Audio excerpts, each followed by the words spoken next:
Sou Ana Laura, tenho 45 anos.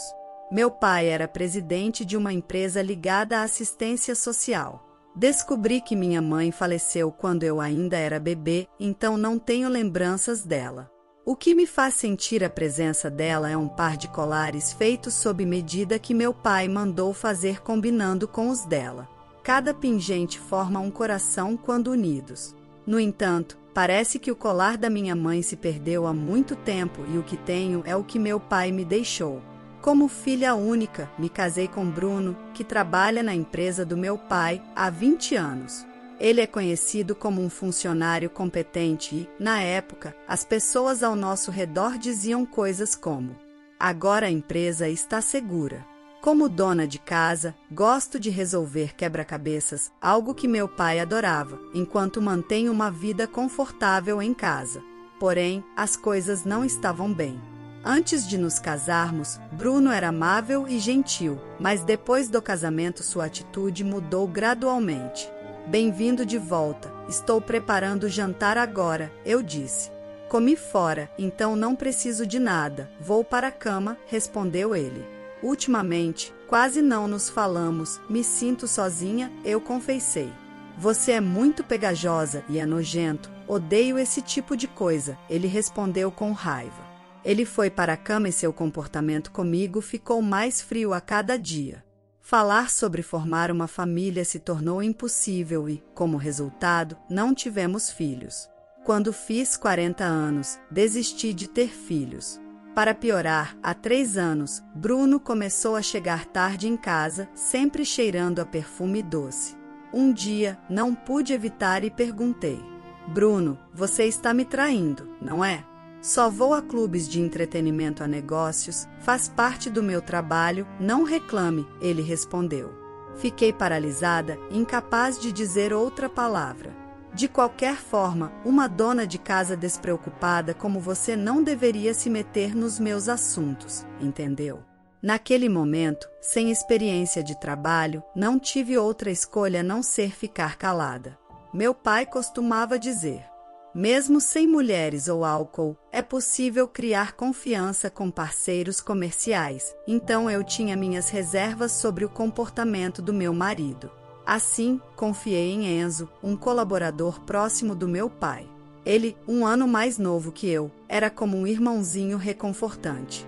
Quando estávamos juntos, ele ouvia atentamente minhas preocupações, mantendo a distância adequada. Enzo ocupava uma posição de destaque na estima do meu pai. De vez em quando, visitava nossa casa por assuntos de trabalho.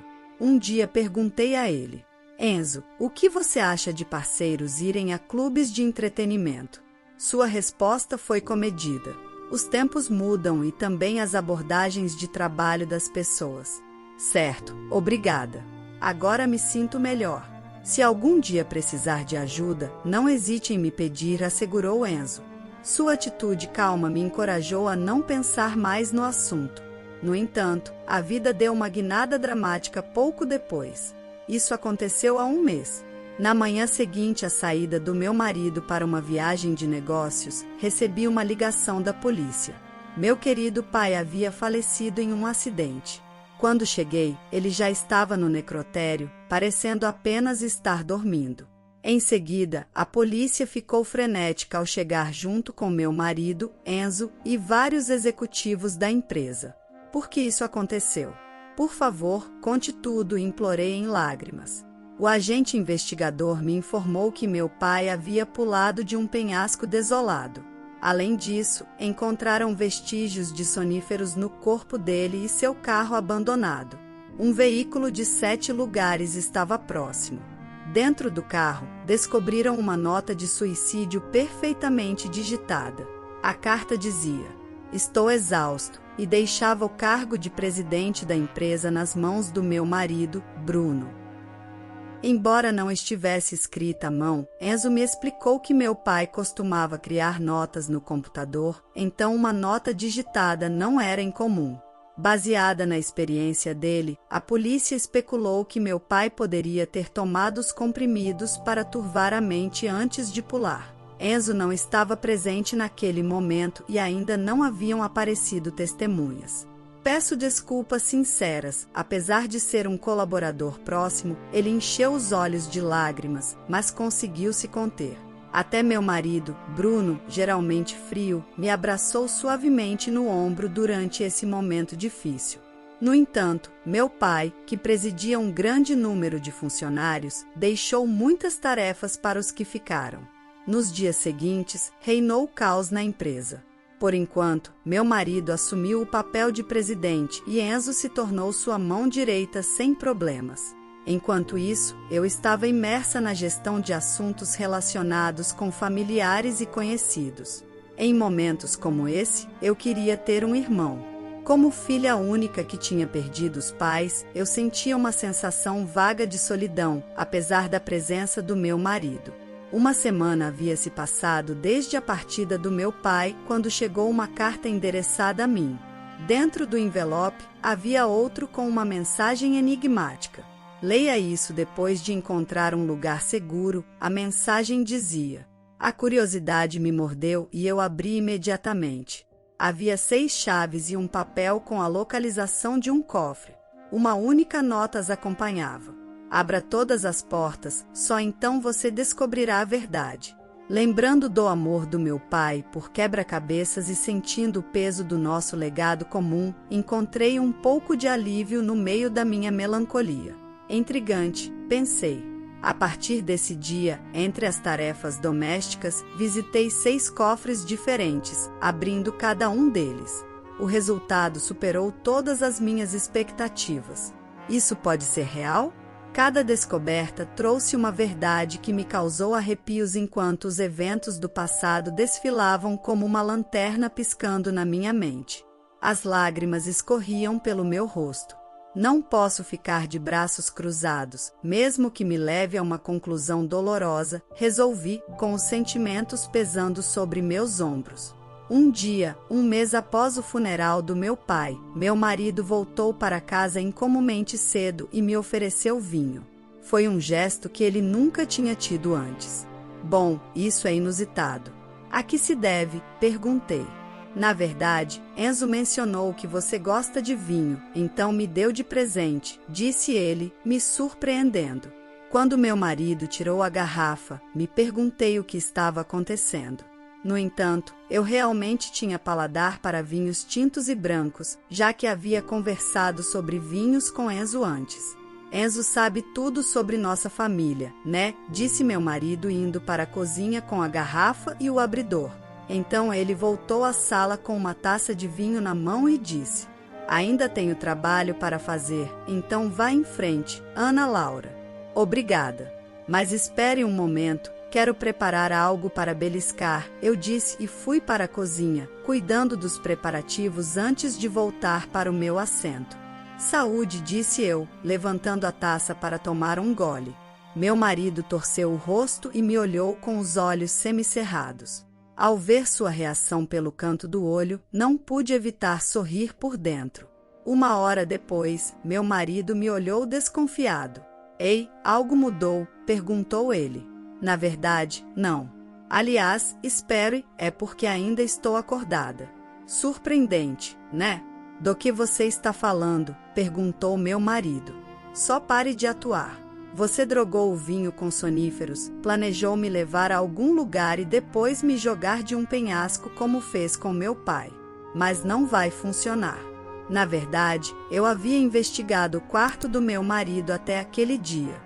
Encontrei um frasco de soníferos escondido na gaveta de sua escrivaninha.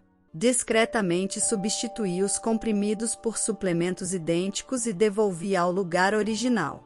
Sua falsa viagem para servir vinho na cozinha foi na verdade uma oportunidade para misturar os soníferos com o vinho. Você, por que mexeu nas minhas coisas? Esses comprimidos são para quando não consigo dormir. Não preciso das suas mentiras transparentes. Na verdade, algo assim me foi enviado há pouco tempo. Estendi dramaticamente a carta e as 6 chaves sobre a mesa. As abri todas. Dentro havia papéis finos com palavras dispersas. Sobrepus as 6 folhas delicadas e ali estava uma frase completa. Quem matou o presidente foi Bruno. O perigo também se aproxima de você. Veja bem, apontei para a mensagem completa. Mas a resposta estava prestes a ser revelada. Então, neste momento, Enzo, seu colaborador próximo, avançou calmamente.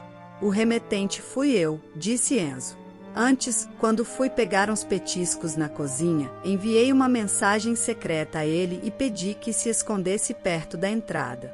Eu tinha dúvidas sobre o suicídio do presidente, então investiguei discretamente vários aspectos, disse Enzo. Você estava fazendo isso? Perguntou Bruno. Então Enzo disse. No dia seguinte ao falecimento do ex-presidente, você levou uma mulher ao escritório do presidente, né? Eu estava por perto naquele momento. Enzo acrescentou que deduziu da conversa entre Bruno e a mulher que meu marido tinha matado meu pai para tomar a presidência. Diante dessa revelação repentina de seu colaborador próximo, meu marido não pôde evitar revirar os olhos e desviar o olhar. Eu agarrei Bruno pelos ombros e o sacudi. Então, você estava atrás de mim só para ficar com toda a fortuna? A mulher parecia achar que todas aquelas aventuras eram brincadeiras, mas eu acreditava que era verdade. Ela confessou que não tinha provas concretas até poder consultar a polícia, mas queria me informar de algum modo.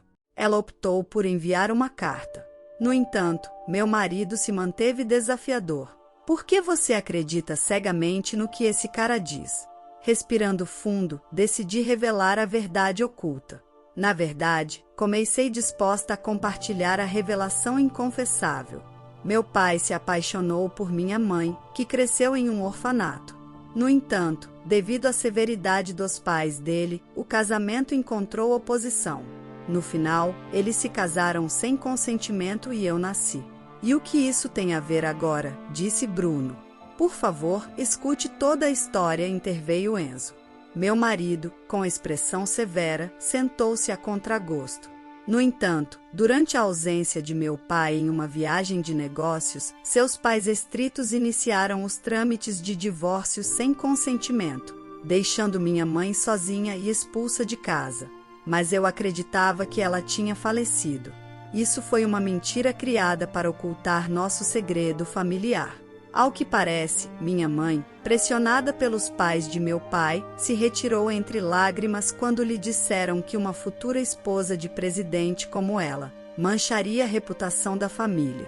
Para piorar as coisas, eu, que então só tinha 1 ano e meio, fui separada à força da minha mãe relutante, tudo por uma razão egoísta: ser a herdeira presumida caso meu pai não tivesse netos homens no futuro. Além disso, meu pai foi alimentado com uma história falsa pelos pais dele, que diziam que minha mãe o havia deixado depois de ter um caso, mas a verdade era outra. Não me admira, murmurou meu marido. Compreensivelmente, era um segredo muito bem guardado que só alguns parentes selecionados conheciam. Eu mesma tinha descoberto há pouco tempo. Agora vem a parte mais crucial, eu disse. O que é? Tem algo mais? Para de enrolar e me diga de uma vez, ele disse, frustrado, elevando a voz. Ignorando a impaciência dele, continuei calmamente. Naquele momento, minha mãe já estava grávida de outro filho. Esse filho está agora sentado ao seu lado e seu nome é Enzo. Espera, então vocês são irmãos? Enzo assentiu em silêncio e eu então continuei. Minha mãe, que tinha sido afastada, sofria de má saúde e permanecia de cama. Enquanto isso, meu pai, incapaz de aceitar a traição da mulher que amava, nunca se casou de novo e buscou incansavelmente o paradeiro de minha mãe. Passaram-se 30 anos. Papai finalmente encontrou minha mãe, mas ela estava gravemente doente. Eles se reuniram brevemente antes de ela falecer. Nesse momento, Enzo e seu pai descobriram pela primeira vez que o presidente da empresa de Enzo era seu próprio pai, enquanto meu pai descobriu que tinha um filho. Minha mãe esperava que eu seguisse uma carreira com impacto social, então escolhi trabalhar no setor de bem-estar nesta empresa. Minha entrada na empresa foi pura coincidência, mas talvez nossa mãe tenha orquestrado nossa conexão. Com os olhos cheios de lágrimas, Enzo revelou que meu pai havia considerado uma vez promovê-lo a um alto cargo e reconhecer publicamente sua relação. No entanto, Enzo recusou, querendo trilhar seu próprio caminho. Revelar isso causaria um rebuliço, e mamãe não teria querido isso. Além disso, eu quero ter sucesso à minha maneira, disse ele. Apesar de recusar a oferta de meu pai, as habilidades excepcionais de Enzo o levaram a se tornar o braço direito de confiança do presidente, mesmo sem nepotismo. Por fim, o círculo da verdade estava se fechando. No dia da homenagem mensal à minha mãe, o presidente visitava invariavelmente a nossa casa para estar com ela e tinha planos de vir um dia antes do acidente fatal. Mas, por algum motivo, ele não apareceu sem avisar, o que não era do seu feitio. Segundo Enzo, meu pai sempre ligava quando havia alguma mudança de planos. No entanto, esse silêncio repentino parecia estranho para o Enzo. Ao investigar mais a fundo, ele encontrou provas que apontavam meu marido como culpado. Eu não conseguia acreditar. Quem acreditaria em uma história tão absurda? A ira do Bruno explodiu, dirigida a nós dois. Naturalmente, eu não aceitei cegamente a versão do Enzo, mas vi provas irrefutáveis do nosso relacionamento como irmãos. Você pode mostrar? Perguntei a Enzo. Ele não tirou do bolso um colar que eu havia perdido há muito tempo. Ele o guardava cuidadosamente desde que nossa mãe faleceu. Combinado com o que eu tinha, formava um coração, sem dúvida o que nossos pais mandaram fazer sob medida. Isso é só uma coincidência? Não, prova que Enzo é meu irmão. Mesmo que fosse verdade, as pessoas mentem. Além disso, não há garantia, provocou Bruno. Se você duvida, podemos fazer um teste de DNA com nosso pai, afirmei. Como meu pai tinha falecido recentemente, havia várias relíquias adequadas para o teste. Minha confiança inabalável parecia inquietar meu marido. De repente, ele amassou um fino pedaço de papel com uma mensagem cifrada. Por que se deu ao trabalho? Ah, claro, era para garantir que, mesmo se eu encontrasse, não o reconheceria facilmente. Enzo havia percebido que, embora Bruno parecesse competente no trabalho, ele tinha a tendência de delegar tarefas desconfortáveis a outros. Então, por precaução, supus que, mesmo que Bruno encontrasse essa carta, a passaria a um subordinado de confiança. Curiosamente, sabendo da minha paixão por quebra-cabeças, Enzo achava que eu decifraria a mensagem. Esse truque foi ideia do presidente em vida, dizia ele orgulhoso. O que você acha? Muito engenhoso, não é? Agora que penso nisso, meu pai sempre anotava ideias interessantes. Uma vez, ele mencionou que queria que sua filha enfrentasse um mistério como esse. E assim, com essa história de fundo, meu irmão e eu descobrimos o crime do meu marido. Com o tempo, procuramos meticulosamente pistas no quarto dele e encontramos provas de que ele havia fabricado uma nota falsa de suicídio no computador. Além disso, Enzo verificou o histórico de viagens de moto do Bruno com um aplicativo e revelou uma viagem de ida e volta do local do acidente para casa. Você colocou a moto no carro, empurrou meu pai do penhasco e depois usou a moto para voltar para casa, exclamei, lembrando do dia anterior ao falecimento de meu pai. Meu marido alegou estar em uma viagem de negócios, mas, segundo Enzo, não havia tal tarefa. Provavelmente, seu casamento comigo tinha a ver apenas com dinheiro e status, eu disse. No dia em que Bruno levou secretamente sua amante ao escritório do presidente, Enzo seguiu discretamente a mulher. Ele descobriu que ela era dançarina de um clube de cabaré. Mais tarde, Enzo se infiltrou no clube disfarçado e a mulher, apaixonada por ele, contou a verdade. Por que fazer mal ao meu pai? Não podia esperar que ele morresse naturalmente, perguntei. Apesar das repetidas tentativas de Bruno de fazer meu pai se aposentar, meu pai se recusava terminantemente. Parecia que meu marido não suportava esperar pela morte dele. O egoísmo dele acendeu uma ira ardente em mim. Vamos compartilhar nossas descobertas com a polícia e solicitar uma nova investigação. Mas você ainda me denunciou. Será que ainda se importa comigo? Replicou meu marido, soltando desculpas sem sentido. Mesmo naquele momento, Enzo, igualmente desconcertado, permaneceu em silêncio. Ir à polícia resolveria pela via judicial, mas eu queria tomar providências e vingar meu pai. Quando confessei minha agitação interior, Bruno pareceu finalmente compreender a situação em que se encontrava.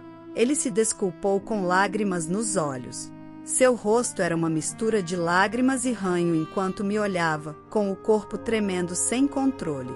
No entanto, nem eu nem meu irmão tínhamos intenção de perdoar Bruno, que havia mandado nosso pai para o além. O que você fez é um crime grave, dissemos a ele. Mas por favor, me perdoe, Bruno implorava. Prepare-se para experimentar o desespero, respondi. Depois, com a ajuda do Enzo, entreguei o Bruno, soluçante, à polícia. No interrogatório, Bruno admitiu ter acabado com a vida de nosso pai. Com a intervenção de um advogado, o divórcio foi finalizado e a indenização de 500 mil foi paga com suas economias. Segundo relatos, Bruno, agora preso, parecia uma mera sombra do que foi. A mulher, ciente de seu estado civil, teve um caso com ele e também exigiu uma pensão alimentícia de 100 mil. Enquanto isso, Enzo, reconhecido publicamente como filho biológico do presidente, assumiu o papel de presidente com seus méritos devidamente reconhecidos. A partir de agora, ajudarei nas tarefas administrativas da empresa e meu irmão e eu uniremos forças para manter o legado que nosso pai deixou. A história de hoje chegou ao fim. Não se esqueça de comentar qual lição você tirou dela. Também deixe um like no vídeo e se inscreva para não perder os próximos vídeos. E se você quer conhecer o final da história da mulher que viu sua filha de 3 anos atender o celular e revelar através da ligação recebida um plano maligno de seu marido e cunhada, clica no vídeo que está aparecendo aí na tela. Te vejo nessa história. Grande abraço!